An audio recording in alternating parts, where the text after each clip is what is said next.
Bayangkan, harga saham bisa naik gila-gilaan tanpa ada kabar fundamental apapun. Investor retail ikut FOMO, tapi ujungnya malah nyangkut.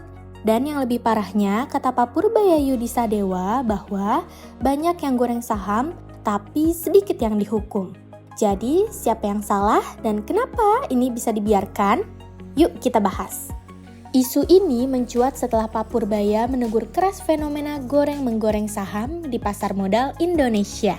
Dalam acara bersama pelaku pasar, Pak Purbaya mengatakan jika selama ini puluhan tahun rasanya kita tahu banyak penggoreng di pasar saham, tapi sedikit sekali yang dihukum. Pak Purbaya juga menyinggung bahwa praktik ini bukan hal baru. Ia bahkan mengaku punya pengalaman langsung ketika menjabat di Dana Reksa. Pertanyaan ini muncul bukan tanpa alasan. Fenomena saham gorengan kini kembali marak, bahkan disebut-sebut ikut menopang kinerja IHSG tahun ini. Artinya, sebagian pertumbuhan indeks bisa jadi bukan karena kinerja perusahaan, tapi karena permainan harga di balik layar. Dan ini bahaya banget loh, karena kalau indeks naik bukan karena fundamental, pasar bisa terlihat kuat padahal rapuh. Biar nggak terjebak, sobat wajib tahu ciri-ciri saham gorengan. Yang pertama, volume transaksi melonjak ekstrim tanpa berita korporasi yang jelas. Yang kedua, harga naik turun tajam dalam waktu singkat. Yang ketiga, free float kecil, jadi gampang dikendalikan segelintir pihak. Nah, yang keempat, ada narasi atau influencer yang mengangkat saham itu secara agresif. Nah, yang terakhir, begitu euforia reda, harga jatuh bebas deh. Lalu, kenapa susah banget ya ini diberantas?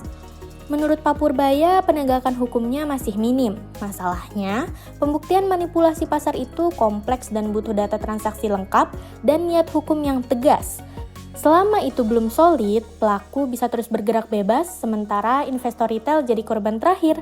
Lalu bagaimana ya dengan dampak dan refleksi untuk investor? Dampaknya sudah sangat jelas, yaitu kepercayaan publik bisa turun, investor baru takut masuk pasar modal, dan yang terakhir indeks jadi tidak mencerminkan kondisi ekonomi yang sebenarnya. Tapi di sisi lain, fenomena ini justru jadi pelajaran penting. Buat analis dan calon analis, inilah momen untuk belajar membedakan antara harga yang wajar dan harga hasil gorengan.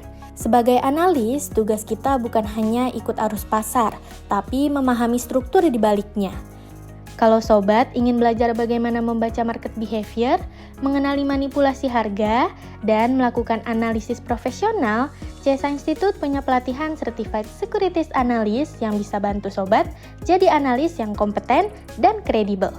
Punya pertanyaan atau ingin diskusi lebih lanjut? Langsung aja yuk hubungi admin CSA Institute di bawah ini.